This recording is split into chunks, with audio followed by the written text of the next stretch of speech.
Hello viewers, இனி நம்ம பார்க்க போறது One Piece episode 718 part 1.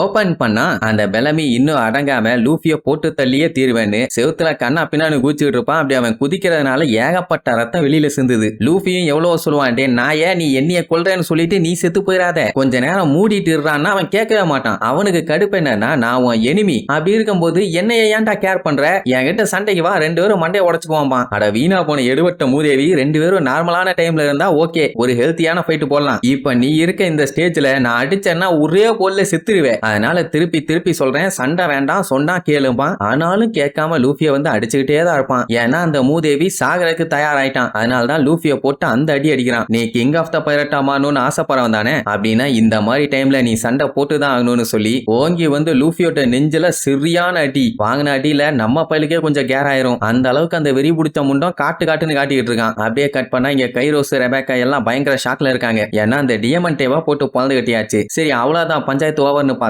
ஜோரோ கூட சண்டை போட்டுட்டு இருந்த அந்த பிக்காளி பையன் இவங்களை அட்டாக் பண்ண இங்க வந்துட்டான். அவனால நம்பவே முடியல, டாப் எக்ஸிக்யூட்டிவான டியமண்டேவையே இவங்க காலி பண்ணிட்டாங்களான்னு. பாவம் கைரோஸால வேற இப்ப நிக்க முடியல, கால்ல வேற குண்டடிப்பட்டு இருக்குதுல்ல. ரெபேக்கா உடனே அவங்க அப்பா கிட்ட, நீங்க கஷ்டப்படாதீங்க அப்படி இப்படிம்பா, இங்க என்ன 1-on-1 மேட்ச் விளையாண்டுட்டு பிரியாணி சாப்பிட்டு போகவா வந்தோம், எனிமீஸ் இங்க இருக்கிற வரைக்கும் நமக்கு நிம்மதியே கிடையாது, அதனால காலி பண்ணியே தான் ஆகணும்பா. ஆனா டாடி, நீ இருக்க நிலைமைக்கு உன்னால எல்லாம் சண்டை போட முடியுமா, உன்னால நிக்கவே முடியலையேன்னு சோகமா கேப்பா. பின்னாடி போ, நான் செத்தாலும் பரவாயில்ல, இங்க இருக்க எல்லாத்தையும் காலி பண்ண விட மாட்டேன்பா. ஏன்னா இப்போதைக்கு அவனோட ஒரே குறிக்கோள் மறுபடியும் அந்த கண்ட்ரி கிங் ரிக்குவோட கைக்கு போகணும், அவ்வளவுதான். இத சொன்ன உடனே பிக்கா கேள்வி கேட்பான், என்னன்னா கிங் ரிக்கு இவங்க எல்லாத்தையுமே ஏமாத்திருக்காராமா. அது மட்டும் இல்லாம அந்த ஆளோட பேரால தான் ரெபேக்காவை எல்லாருமே ரொம்ப மோசமா ட்ரீட் பண்ணாங்க, அவளுமே அவ்வளவு கஷ்டப்பட்டா. கிங் ரிக்குக்கு ஹெல்ப் பண்ணதுனால தான் கைரோஸ்க்கு ஒத்த காலும் போச்சு, கூடவே பொம்மையா வேற இருந்தானே, அந்த ஆளால தானே எல்லா பஞ்சாயத்தும், அப்புறம் ஏன்டா அவருக்கு ஹெல்ப் பண்ணணும்னு பாக்குறீங்க அப்படிங்கிற மாதிரி கேட்பான். ரெபேக்கா பச்சையா திட்டுவா. பின்ன இந்த மாதிரி பண்ணி வச்சது பூரா இவனுங்க தான். கட்சியில இவனுங்க ஏதோ தேச தியாகி மாதிரி வந்து பேசுறத பாத்தீங்களா. கைரோஸ பொறுத்த வரைக்கும் கிங் ரிக்கு அவனுக்கு அப்பா மாதிரி. அவரு சின்ன வயசுல நான் கெட்டவனா ஒரு அரக்கனா தெரிஞ்சுக்கிட்டு இருக்கப்போ என்னைய கூப்பிட்டுட்டு வந்து நல்ல விதமா மாத்தி அவரோட ஃபேமிலியில ஒருத்தனா சேர்த்துக்கிட்டாரா கொய்யால. அவரை பத்தி உங்களுக்கு என்னடா தெரியும், நாட்டு ஆமை பாதம் பட்டா அந்த இடத்துல வெள்ள ஆமை விதையும்டா. பூதேவி, அது நாட்டு ஆமை இல்ல, நாட்டாமை, வெள்ள ஆமை இல்ல, வெள்ளாமை. சரி ஏதோ ஒண்ணு, எல்லாமே ஆமைதான்டா. கண்ட்ரி அந்த அளவுக்கு வெல்த்தியா இல்லனாலும் நாட்டுல பூ முளைக்குது புல்லு முளைக்குதுன்னா அதுக்கு அவரு தான்டா காரணம். கண்ட்ரியில இருக்க அத்தனை பேருமே அவர் மேல அவ்வளவு நம்பிக்கை வச்சிருந்தாங்கடா. மக்களோட சந்தோஷத்துக்கு மட்டும் தாண்டா அவரு பாடுபட்டாரு. அவரு தாண்டா கிங் ரிக்கு. அவரை பத்தி உனக்கு என்னடா தெரியும், அந்த நல்ல மனுஷனை அடிச்சு பத்திட்டு நாசமா போன நாய்களா நீங்க வந்து சீட்டை புடிச்சு உட்கார்ந்துக்கிட்டீங்க. இப்ப இந்த மொத்த கண்ட்ரிக்கும் அந்த நாட்டு ஆமை கிங் ரிக்கு தாண்டா வேணும்.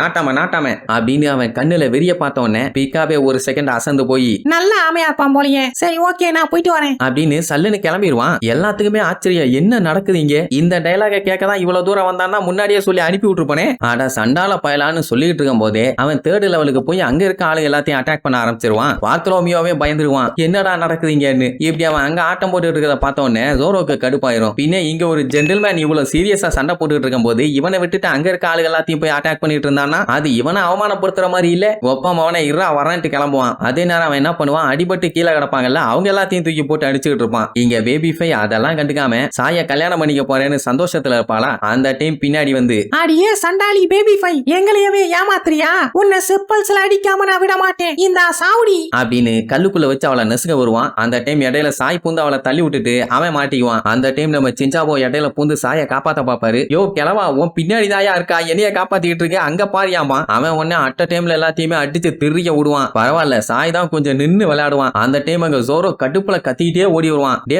பிக்காளி பையல, என்னைய ஏமாத்திட்டு அங்க இருக்க எல்லாத்தையும் அட்டாக் பண்ணிட்டு இருக்கியா, உன்னைய செப்பல்ஸ்ல அடிப்பான்னு திடீர்னு வந்து அவன் ஜோரோவை அட்டாக் பண்ணுவானா. அவன் ஒரே வெட்டு 2 துண்டா போயிருவான். அந்த டைம் அவன் ஜோரோ கிட்ட, இந்த இடத்தோட பழைய கிங் யாருன்னு உனக்கு தெரியுமான்னு கேட்பான். ஜோரோக்கு யாரு என்னன்னு தெரியல. சரி ஓகே, இந்த மாதிரி இன்வேஷன் வந்து எல்லா இடத்துலயுமே தான் நடக்குது. அதாவது ஒரு நாட்டை ஒரு கிங் ஆண்டுகிட்டு இருக்காங்கன்னா இன்னொரு நாட்டு கிங் நட்பா இருக்க பாப்பாங்க. அப்படி இல்லன்னா அவங்க கூட சண்டை போட்டு அவங்கள ஜெயிச்சு அந்த நாட்டை கைப்பற்றிடுவாங்க. அந்த மாதிரி தானே எங்க டோஃபியும் பண்ணா, அதுல என்ன தப்புன்னு கேட்பான். அதெல்லாம் ஜோரோக்கு தேவையா இல்லாத விஷயம். அதனால அவன் காட்டுத்தனமா சண்டை போட்டுக்கிட்டே தான் இருப்பான். அந்த டைம் பிக்கா என்ன பண்ணுவான், நைஸா ஜோரோ கிட்ட பேசி அப்படியே அவனை மைண்ட் வாஷ் பண்ண பாப்பான். அதாவது அதாவது பழைய கிங் இந்த கண்ட்ரிக்கு மறுபடியும் கிங்கா வந்தாருன்னா அது மத்த மக்களுக்கு பிடிக்கல. அதனால டோஃப்ளமிங்கோ கிங்கா இருக்கிறது மட்டும்தான் கரெக்ட். நீங்க இப்ப அவரை தான் எதிர்த்து சண்டை போட்டுட்டு இருக்கீங்க. அது தேவையில்லாத சண்டையாமா. ஜோரோ அப்படியே சுத்தி முத்தி பாத்துட்டு இருப்பானா. அந்த டைமுங்கும் போது அந்த இடம் பயங்கரமா அதிரும். எல்லாம் பார்த்துட்டு பதறுவாங்க. ஐயோ திடீர்னு என்ன ஆச்சோன்னு. மக்கள்லாம் அங்க இருந்து அடிச்சு புரண்டு ஓடுவாங்க. பாவம் அவங்களும் என்ன பண்ணுவாங்க, இடம் இருந்தாவாச்சும் எங்கேயாச்சும் தப்பிச்சு போலாம். அவன் தான் கூண்டு போட்டு வச்சிட்டானே, அதுக்குள்ளேயே தான் சுத்திக்கணும். சரி அப்படி என்ன அதிருதுன்னு பார்த்தா அந்த பிக்கா தான். இதுக்கு முன்னாடி பெரிய சைஸுக்கு வந்து லூஃபி அடிச்ச மண்டை தெரிச்சுதே.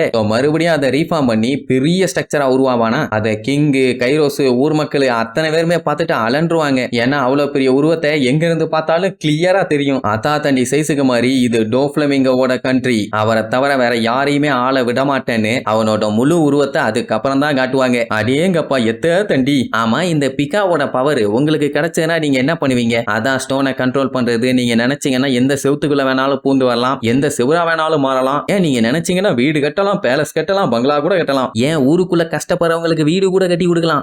சரி ஓகே, நீங்க என்ன பண்ணுவீங்க அதை கீழே கமெண்ட் பண்ணுங்க பார்க்கலாம் எப்படி கிரியேட்டிவா யோசிக்கிறீங்கன்னு. அந்த கிறுக்கு பையன் அவ்வளவு பெரிய சைஸுக்கு உருவாகி கண்ட மேனிக்கு நடக்க ஆரம்பிச்ச உடனே குறுக்கால யாரும் மாட்டிடக்கூடாதுன்னு விழுந்தடிச்சு ஓடுவாங்க. நேவி ஆளுகளாலையுமே எதுவும் பண்ண முடியல. ஜோரோக்கு இப்ப தெரிஞ்சு போச்சு அவன் எங்க போறான்னு. வேற எங்க கிங்கையும் உசோப்பையும் காலி பண்ணதான். தூரத்துல இருந்து பார்த்தா அவங்களே அலண்டு போயிருவாங்க. என்னடா இவன் 10 கிலோமீட்டருக்கு அந்த பக்கம் இருந்தாலும் பக்காவா தெரியறான்னு. மொத்தத்துல எல்லாருமே பார்த்து பயந்துகிட்டு இருக்காங்க. கிங்குக்குமே தெரிஞ்சு போச்சு இப்ப அவன் இவங்கள நோக்கி தான் வந்துகிட்டு இருக்கான்னு. ஜோரோ எப்படியாச்சும் அவனை தடுத்தே ஆகணும், இல்லைன்னா அவன் கிங்க கொண்டுருவான்னு சொல்லி அடிச்சு புரண்டு வருவான். அவன் டேய் கிங்கு இந்த வரண்டா அப்படின்னு வெறி கொண்டு ஒரு லுக்கு விடுவான். பார்த்தாலே பயங்கர பீதியா இருக்கும். அவ்வளவுதான், நெக்ஸ்ட் எபிசோட்ல மீட் பண்ணலாம். டாடா.